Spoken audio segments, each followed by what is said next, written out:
Let's be real. In our digital world, downtime is way more than just an inconvenience. It can be a complete disaster. So today, we're going to look at the blueprint for building a kind of digital fortress, a system that's so resilient, it just keeps data flowing no matter what happens. And we'll do this by looking at iSCSI, which is a really common way to connect data storage over a network, just to see how these ideas work in the real world.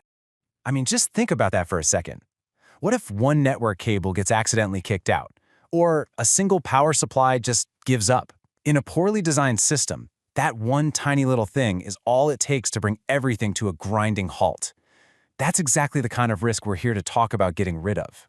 So, the big villain in this story is something called the single point of failure. This is any one component, a cable, a switch, anything that if it goes down, takes the whole system down with it. It's the ultimate weak spot, the Achilles heel we absolutely have to protect. You've heard the saying a million times, right? A chain is only as strong as its weakest link, and it's the perfect way to think about this. It doesn't matter if you have 99 super strong links.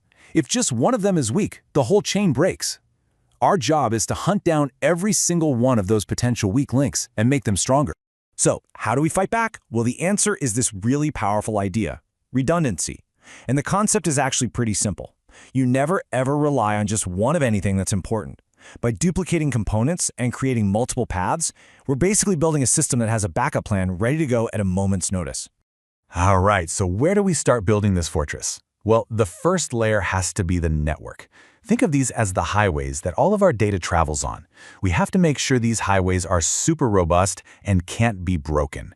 And just look at the difference here. On one side, you've got a fragile system with a single point of failure at every single step. But on the other, the resilient system, it's all about redundancy. Multiple network cards, multiple cables, and yet at least two switches. The whole point is to make sure there's always another way for the data to get where it's going. But it's not just about throwing extra hardware at the problem. It's about how you connect it all.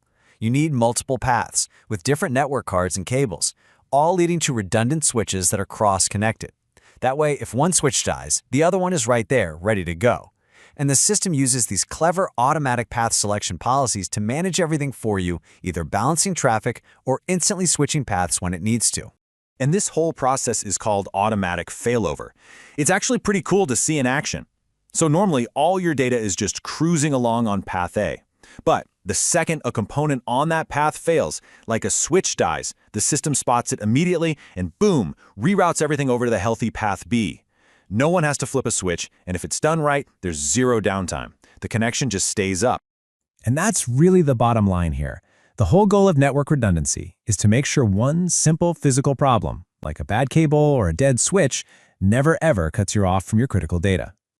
Okay, so our data highways are secure. What's next? Well, now we move on to the next layer of our fortress, the storage system itself. This is basically the vault, the Fort Knox, where we keep our most valuable digital stuff. And it needs its own set of defenses. A truly tough-as-nails storage vault has a bunch of layers of protection. You've got dual controllers, which are like two brains, so if one fails, the other one just takes over. You have RAID to protect you if an individual disk drive fails. You've got multipathing software to talk to those dual controllers. And you can't forget the fundamentals, right? Redundant power and cooling to keep the whole machine from overheating or losing power. Let's zoom in on RAID for a second. It stands for Redundant Array of Independent Disks. It's a really smart technology that basically takes a whole group of physical hard drives and makes them work together as a single team. And its number one job is to make sure that if any one of those drives fails, your data stays completely safe and you can still get to it. Here's a super simple way to think about it. Imagine you're writing a really important story and you write it in two notebooks at the exact same time. If you spill a whole cup of coffee on one, no big deal, right? You still have a perfect copy. That's kind of like a basic version of RAID called mirroring. Other types use some clever math to rebuild data from a failed drive, which gives you a nice balance of protection and efficiency. And while RAID is busy protecting the data on the disks, all these other parts are protecting the system itself. Honestly, you should think of them as the system's life support. Dual controllers, dual power supplies, extra cooling fans. They're all there to make sure that one busted component doesn't take down the entire storage array. Okay, we've secured the network, and we've locked down the storage. Now for the final piece of the puzzle, the servers. These are the engines that run all our applications, and you guessed it, they need to be resilient too. So we apply the same exact principles here. We use something called clustering to link a bunch of servers together into one big team. So if one of them fails, the others can just pick up its workload.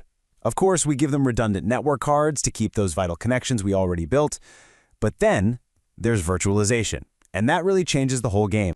This is where virtualization is just a total game changer.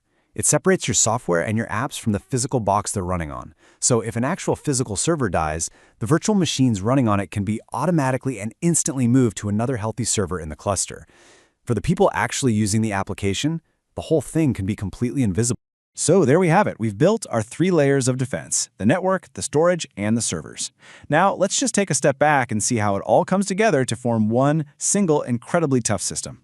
And this brings us to the big picture. Our redundant network pathways, plus our protected storage vault, plus our resilient server engines, they all combine. Each layer is designed to handle a different kind of failure. And when you put them all together, you get that digital fortress we set out to build in the first place. And that brings us right back to the main idea. Everything we've talked about today serves this one simple, incredibly powerful goal: get rid of every single point of failure. Make sure that for every critical piece of your system, there is a backup standing by, just waiting to take over in a split second. But that leaves us with one final, kind of tricky question to think about. While all this redundancy is an amazing defense, it also makes things more complex. And as our systems get more and more intricate, are we just in a constant race, solving the old ways they can fail, only to create new, even more creative ways for them to break? It's definitely something to think about as we keep building our digital world. Thanks for joining this explainer.